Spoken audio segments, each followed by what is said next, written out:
चलिए आज एक सफर पर चलते हैं, एक ऐसी दुनिया में जो दिखती तो नहीं पर हमारे चारों तरफ हर चीज को चला रही है। जी हाँ, हम बात कर रहे हैं केमिकल रिएक्शंस यानी रासायनिक अभिक्रियाओं और उनके समीकरणों की।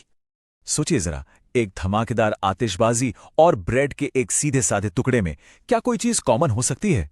सुनने में तो बिल्कुल अजीब लगता है ना, पर इसका जवाब हाँ, वही केमिस्ट्री की जादुई दुनिया में छिपा है। तो तैयार हैं इस पहेली को सुलझाने के लिए? चलिए शुरू करते हैं।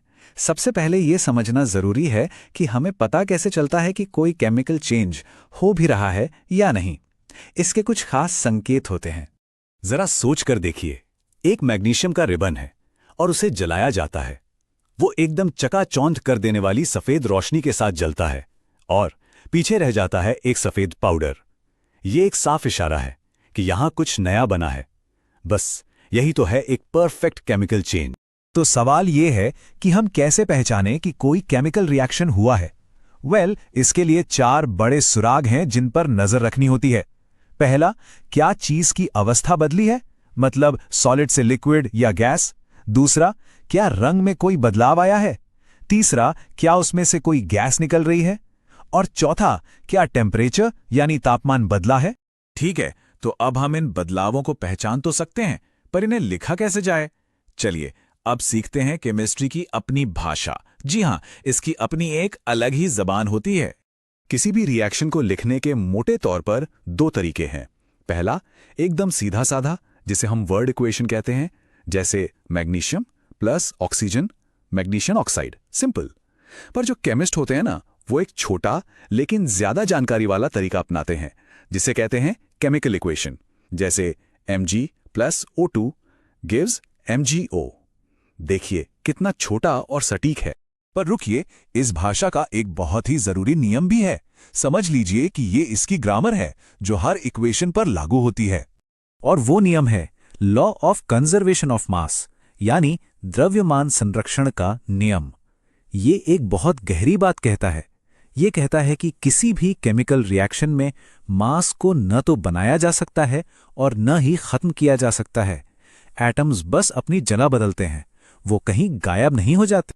अब जाहिर है हर इक्वेशन को ये नियम मानना ही पड़ेगा। तो चलिए अपनी मैग्नीशियम वाली इक्वेशन पे वापस चलते हैं।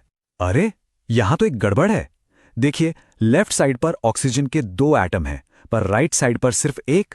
मतलब एक ऑक्सीजन एटम गया कहां? ये इक्वेशन तो ब्रह्मांड का सबसे बड़ा नियम तोड़ रही है। ये अनबैलेंस्ड है। तो इसे ठीक कैसे करें? बहुत आसान है। हम इक्वेशन को बैलेंस करते हैं। ये देखिए, 2Mg प्लस O2 2MgO। अब जरा गिनिए, दोनों तरफ मैग्नीशियम के भी 2 एटम हैं और ऑक्सीजन के भी 2।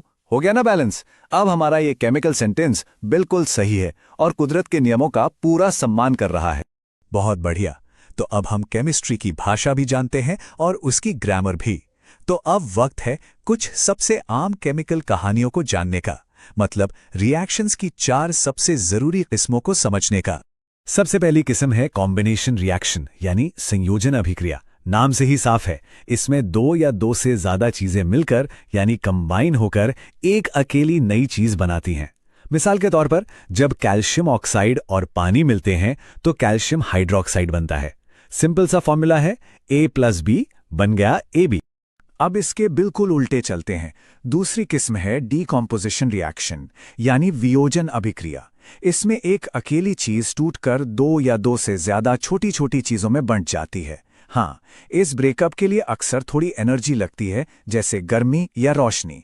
मतलब AB टूटकर A और B में अलग हो गया। इसका एक बहुत ही जबरदस्त उदाहरण है। जब लेड नाइट्रेट को गर्म किया जाता है तो वो डीकंपोज हो जाता है, और पता है क्या होता है? उसमें से नाइट्रोजन डाइऑक्साइड गैस का भूरे रंग का धुआं निकलता है। यह डीकंपोजिशन रिएक्शन का एक क्लासिक एग्जाम्पल है। तीसरी किस्म है डिस्प्लेसमेंट रिएक्शन, यानी विस्थापन अभिक्रिया। इसे ऐसे समझिए कि ये एक तरह का केमिकल स्वैप है। यहां एक ज्यादा ताकतवर, ज्यादा रिएक्टिव एलिमेंट आता है और किसी कंपाउंड में से कमजोर वाले को उसकी जगह से हटाकर खुद बैठ जाता है। इसका भी एक क्लासिक एक्सपेरिमेंट है।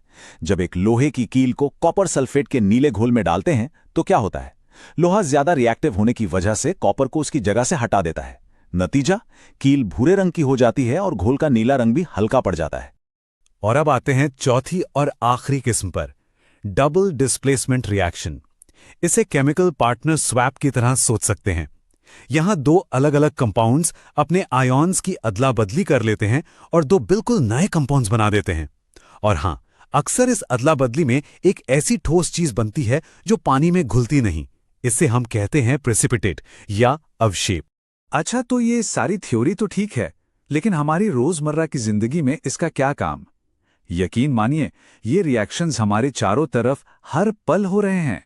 चलिए, दो सबसे आम ऑक्सीडेशन रिएक्शंस को देखते हैं, कोरोजन और रैंसिडिटी।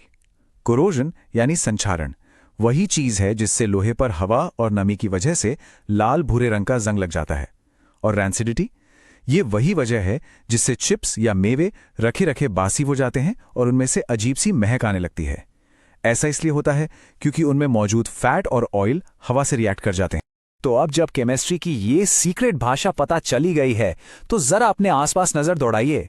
कौन कौन सी केमिकल कहानियां चल रही हैं? खाना पकाने से लेके सांस लेने तक ये रिएक्शंस हर जगह हैं। तो आज कौन से रिएक्शन देखने को मिलेंगे?